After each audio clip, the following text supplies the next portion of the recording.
front of me is SONY Xperia 17 and today I would like to show you how you can rename it.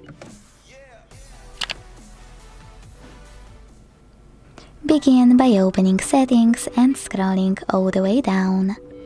Then tap on About Phone, click on Device Name, and finally type in whatever you want to. Like Sunny.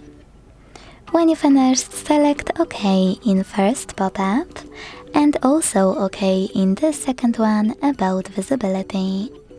So when I do that, name of my SONY has changed. Thanks so much for watching. If you enjoyed this video, leave a like, comment and subscribe. Bye!